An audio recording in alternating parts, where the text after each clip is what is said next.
সংবাদ সম্মেলন তারিখ 15/11/2025 ইং রোজ শনিবার।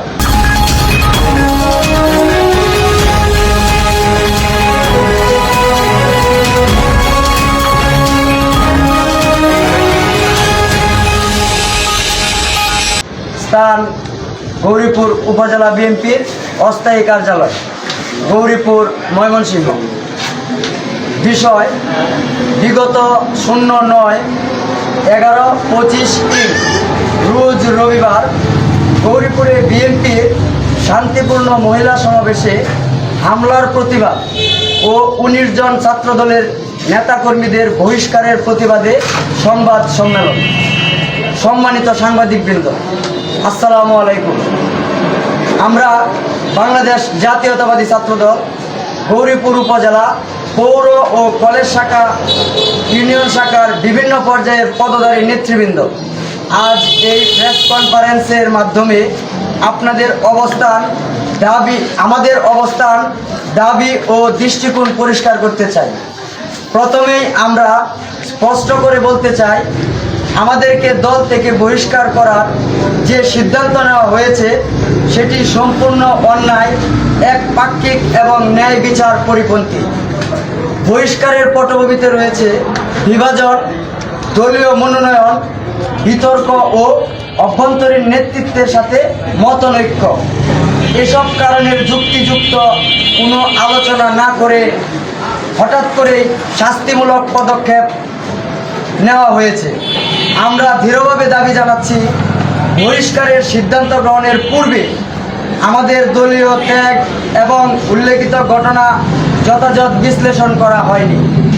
এই অসাংগঠনিক ও অপ্রত্যাশিত বহিষ্কার দলীয় শৃঙ্খলার পরিপন্থী।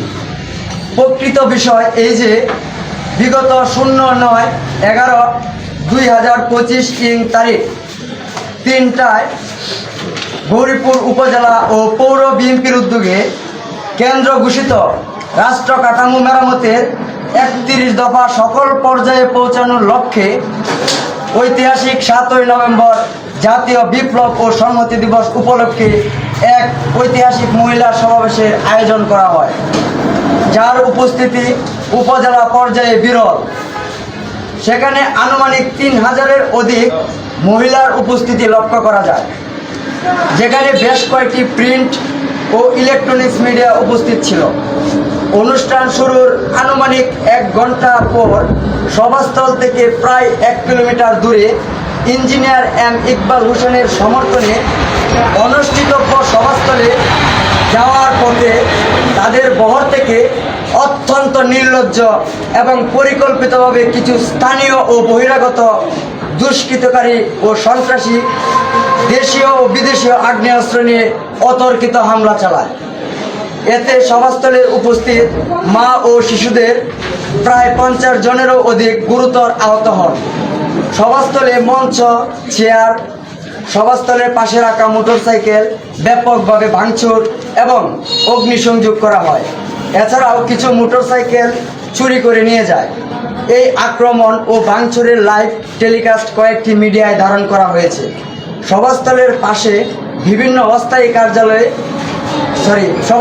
পাশে বিএনপির অস্থায়ী কার্যালয়ে ব্যাপক ভাঙচুর করা হয়, যেখানে জিয়াউর রহমান, খালেদা জিয়া এবং তারেক রহমানের ছবি ভাঙচুর এবং অবমাননা করা হয়।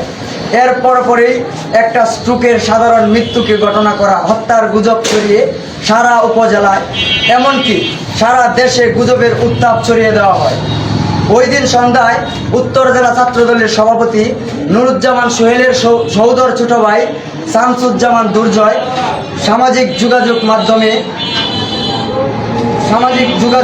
মাধ্যমে মৃত ব্যক্তিকে নিজের সহোদর ভাই দাবি করে শুধুমাত্র প্রোপাগান্ডা ছড়ানোর উদ্দেশ্যে এবং নিজেদের রাজনৈতিক স্বার্থ হাসিল করার লক্ষ্যে মায়া কান্নায় ভেঙে পড়ে স্ট্রোকের মৃত্যুকে হত্যাকাণ্ড দাবি করে গুজবের উত্তাপ সৃষ্টি করে ত্বরান্বিত করে। কিন্তু ঘটনার পরদিন 10/11/2025 3 তারিখে উত্তর জেলা ছাত্রদলের সভাপতি নুরুজ্জামান সোহেল ও সাধারণ সম্পাদক AKM সুজাউদ্দিনের সিদ্ধান্ত মোতাবেক দপ্তর সম্পাদক মোহাম্মদ সাদ্দাম হোসেন তালুকদার কর্তৃক স্বাক্ষরিত এক প্রেস বিজ্ঞপ্তির মাধ্যমে আমরা নিম্ন স্বাক্ষরকারী 19 জনকে কোনো কারণ দর্শানো ব্যতিরেকে স্থায়ী বহিষ্কার করা হয়।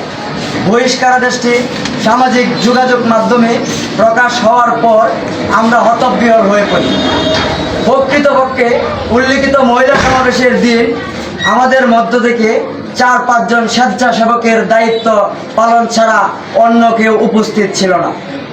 বিগত 3 দিনে সামাজিক যোগাযোগ মাধ্যমে বিভিন্ন ভিডিও প্রকাশের পর দেখা যায় উত্তর জেলা ছাত্রদলের সভাপতি নুরুজ্জামান সোহেলের নেতৃত্বে স্থানীয় ও বহিরাগত সন্ত্রাসীদেরকে নিয়ে উক্ত সভাস্থলে হামলা করে সেই মুহূর্তের ভিডিও এবং স্থির চিত্র আমাদের কাছে রয়েছে। সন্ত্রাসী এবং সন্ত্রাসীদের মদতদাতা সোহেল ও তার নিজের কৃতকর্মের দায় আড়াল করার জন্য আমাদের মতো সাধারণ নেতাকর্মীদেরকে তড়িঘড়ি করে বহিষ্কার করে ঘটনা অন্যদিকে ঘুরিয়ে দেওয়ার চেষ্টা করে। আমরা মনে করি এই বহিষ্কারাদেশটি অসাংগঠনিক, উদ্দেশ্য প্রণোদিত এবং একক স্বেচ্ছাচারিতা ব্যতীত আর কিছুই না। বহিষ্কৃত 19 জন প্রত্যেকেরই দলের জন্য যথেষ্ট পরিমাণ ত্যাগ রয়েছে। তৃণমূলে বিগত 17 বছর আমাদের এই 19 জনের শেষ কর্মীটিরও বিভিন্ন আন্দোলন সংগ্রামে অংশগ্রহণ উত্তর জেলা ছাত্রদলের সভাপতির সাথে তুলনাযোগ্য। আমরা কেন্দ্রীয় নেতৃবৃন্দের কাছে দাবি জানাই এই ঘটনার যথাযথ নিরপেক্ষ তদন্তের মাধ্যমে পুনর্বিবেচনা করার জন্য। তদন্তে আমাদের দাঙ্গা হাঙ্গামায় কোনো রকম সম্পৃক্ততার প্রমাণ থাকলে যে কোনো শাস্তি আমরা মাথা পেতে নেব এবং সেই সাথে আমরা মহিলা সমাবেশে নির্লজ্জ হামলার প্রতিবাদ জানিয়ে এই হামলার সাথে সম্পৃক্তদের তদন্ত সাপেক্ষে চিহ্নিত করে যথাযথ সাংগঠনিক এবং আইনি ব্যবস্থা গ্রহণ করার জন্য অনুরোধ জানাই। বর্তমান উত্তর জেলা ছাত্রদলের সভাপতি নুরুজ্জামান সোহেলের অসাংগঠনিক স্থায়ী বহিষ্কারাদেশ যা আর্থিক লেনদেনের মাধ্যমে সংগঠিত হয়েছে বলে আমাদের কাছে প্রতীয়মান হচ্ছে। নারী সমাবেশের হামলার সময় তার অবস্থান ও ভূমিকা সংগঠনের নেতৃত্বকে কলুষিত করেছে বলে মনে হয়, যা তার নেতৃত্বের অদক্ষতা ও অযোগ্যতা প্রমাণ করে। আমরা এই সংবাদ সম্মেলনের মাধ্যমে বাংলাদেশ জাতীয়তাবাদী ছাত্রদল কেন্দ্রীয় সংসদের নিকট তার উক্ত কর্মকাণ্ডের শাস্তিমূলক ব্যবস্থা নেওয়ার জোর দাবি জানাচ্ছি। ধন্যবাদে আমাদের 19 জনের নাম আমি প্রকাশ করছি। 1 রিপন মিয়া, যুগ্ম আহ্বায়ক, গৌরীপুর উপজেলা ছাত্রদল। অন্তর সরকার, ছাত্রদল কর্মী। আরিফুল ইসলাম আলামিন, সিনিয়র যুগ্ম আহ্বায়ক, গৌরীপুর পৌর ছাত্রদল। কামরুল ইসলাম পিয়াস, যুগ্ম আহ্বায়ক, গৌরীপুর পৌর ছাত্রদল। আরিফুল হক উদয়, যুগ্ম আহ্বায়ক, গৌরীপুর পৌর ছাত্রদল। উজ্জ্বল, সভাপতি, শ্যামগঞ্জ ফাজিল মাদ্রাসা শাখা ছাত্রদল। সুমন মিয়া, সভাপতি, 2 নং গৌরীপুর সদর ইউনিয়ন ছাত্রদল। রেজাউল, সহসভাপতি, 2 নং গৌরীপুর ইউনিয়ন ছাত্রদল। ইয়াসিন আরাফাত, সভাপতি, 1 নং ময়লাকান্দা ইউনিয়ন ছাত্রদল। অলিউল্লাহ, সভাপতি, 3 নং ইউনিয়ন শাখা ছাত্রদল। মুরসালিন, সাংগঠনিক সম্পাদক, 3 নং অচিন্তপুর ইউনিয়ন শাখা ছাত্রদল। শরীফ মিয়া, সভাপতি, 4 নং মাওয়া ইউনিয়ন শাখা ছাত্রদল। মুস্তাকিম ফকির, সাধারণ সম্পাদক, 4 নং মাওয়া ইউনিয়ন ছাত্রদল। শহীদুল্লাহ কায়সার, সাধারণ সম্পাদক, 5 নং সোহাটাটি ইউনিয়ন ছাত্রদল। মাজহারুল ইসলাম বুরহান, যুগ্ম সাধারণ সম্পাদক, 5 নং সোহানাটি ইউনিয়ন ছাত্রদল। রিয়াদ, সভাপতি, 9 নং বাগনাবাড়ি ইউনিয়ন ছাত্রদল।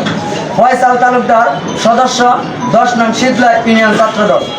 AH পিয়াস, সদস্য, বাংলাদেশ জাতীয়তাবাদী ছাত্রদল গৌরীপুর শাখা। রাহাত জাহান মূল, সদস্য, গৌরীপুর উপজেলা ছাত্রদল।